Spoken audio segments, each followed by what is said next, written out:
Hey guys, just sitting here at the campsite and was sitting there thinking, what would we do if we had to bug out? And our ideal thing would be to take this camper. We have a small 17-foot wolf Yeah, it's pup. just a little camper. Yeah. But it it'll do us if we need it to. We when we bought this, we made sure that we got it as an off-road package. It has the extra clearance and the all-terrain tires, and it is solar powered. Gas and propane, stuff Yeah. like that. So And it is a queen size bed. It has two bunks, and then we turned what is a table into a couch, and so officially we could put 6 people in this camper if we needed to. we took the camper queen out and put a regular queen in. So yeah, Yeah, that but thing it is self-sustaining. I mean, it holds. It's got the water. It's got the holding tanks. We could survive in this if we had to. if we had to. Yeah. If we had to. Yeah. So Hopefully it doesn't come to that, but yeah, we're prepared if we have to. We're Yeah. prepared at home, and we're prepared if we have to leave home. So on this trip, we're going to look at if we're in a campsite with electricity because it's just cheaper than running gas if we had to. Mm-hmm. And Richard is not ready to give up his Aggie football on a Saturday night, so No. we're Even in a though they suck campsite this and year. running the Aggies on TV. But we will be fishing and seeing, even with it being in November, can we catch fish? Could we feed ourselves? And then cooking outside of here, what would we need to do? So, guys, come along with us. In a bug out situation, you want to be somewhere where there is water. You need to have some way of filtering that water, whether it is using 5-gallon buckets or a filtering system. You need to also have supplies like fishing equipment to be able to catch your own food. Unfortunately, this is what I caught 5 of them. I could eat it, but it wouldn't be very good. Make sure that you gather up as much wood as you can. There are plenty of limbs and shrubs and stuff laying around that you can pick up and use. Get your fire started early enough that at night you have plenty of coals that can keep you nice and warm. Building a fire seems like an easy thing to do, but if you're in a situation where everything's wet, you need to start practicing so that you know how to start a fire with whatever supplies you have. You may not have a fire starter, you may only have twigs and leaves, or if you're lucky, you might be able to get a bird nest. But figure it out and learn how to do it in practice. Hey everybody. Well, Missy's been talking about us getting prepared and all that too. Don't like to consider ourselves say prepper. The word prepper is kind of conspiratorial, but I guess we are. We are prepared. We try to teach ourselves little skills, fishing and things like that, and uh, how to build a fire from scratch, and which is uh, from what you've got around. Um, and then eating off the land if you have to too.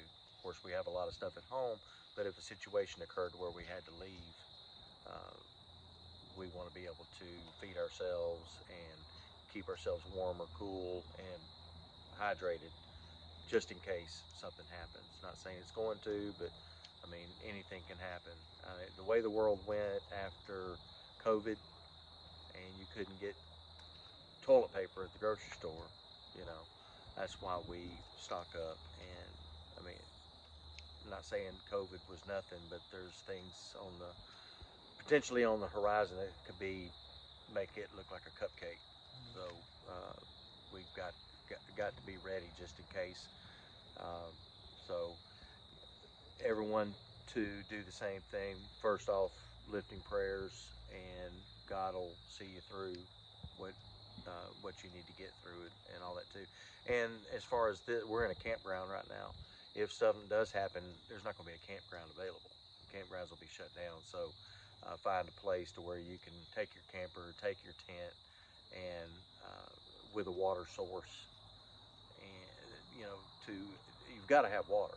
You can go a month without food if you had to, but you can't go more than 3 days without water. That's the reason why we're so heavy and fluffy, because we're stocked up on food, right? Yeah, So yeah. we can survive. Starting tomorrow, I'm going to take care of this 20 pounds. So anyway, try to. But anyway, yeah. There's books that you can buy too, as far as plants and things that are in the wild that you can eat. Just God put it here for a reason. And medicine. Medicinal Yeah. medicinal plants that, you know, there's so much out here in nature that God gave us that if we have to do without electricity, we can do without electricity. We didn't have electricity till 100 years ago anyway. So anyway, just. But for the last several years, we've been doing this. We've been taking off and practicing and learning to fish. You know, I know in Texas you can't do yo-yos, but in Arkansas you can do yo-yos. Now, I've been fishing all my life. I know how to fish. And Missy's been fishing all her life. She knows how to fish. So, Yeah. wasn't any learning how to fish, but you also need to learn the fishing in your area. What kind of fish there are, what they like. up till 2 years ago, I'd never caught a rainbow trout in my life. I grew up on the Gulf Coast of Texas and saltwater fishing, so trout fishing was new.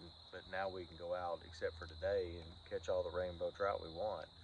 Just the water's down today, but there's other fish out there.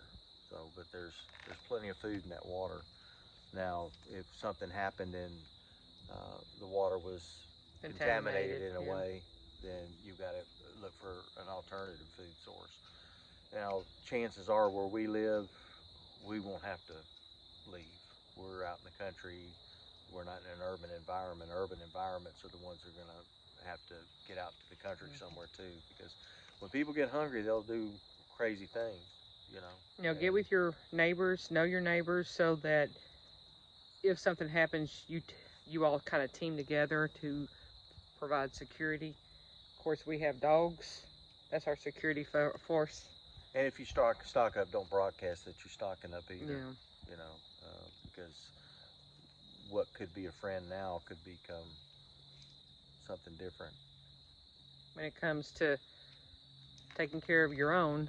Now, we may be sounding conspiratorial again, and I don't mean to, but you know, it just that's the way it is. Yeah, we're not trying to be that way. We're just saying you really need to get your knowledge. I have tons of books on using plants in my local area.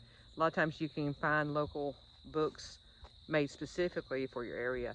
I know there's plenty of books like in the Ozarks, so that have different plants and tell you what you can eat and how to prep that items so that they're medicinal. You need lots of vodka to do that. Not to drink, but to make medicine with. Strong vodka. They're called tinctures, and they're different plants that you mix with the alcohol, the strong vodka, and let it sit, and then you take a teaspoon a day, and it. You know, everybody needs to know what elderberry looks like as opposed to some of the poisonous berries. So. Elderberry, goldenrod. Yeah. There's all kind of, but even garlic and things like that are very. Cattails. Yeah, cattails. You know. So, well, we're out here enjoying God's beauty right now. It's just gorgeous out here, the cliffs and all. And I was just amazed earlier about how long it took to form these cliffs, millions of years to form these cliffs from this little creek, and how much water used to be here, and the trees and all, and you know, God's wonder is amazing. And you know, this what we're talking about may seem conspiratorial and all that too, but I'm a big believer in the Bible and the prophecies and what's to come, and everything happening in the Middle East right now, and with Russia and Ukraine, and the alliances being formed with Russia and China and Iran. Man, it's just perfect.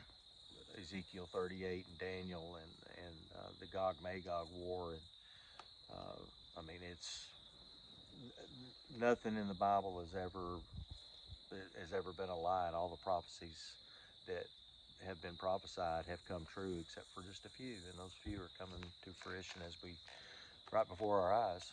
So anyway, just be mindful and keep your head on a swivel. And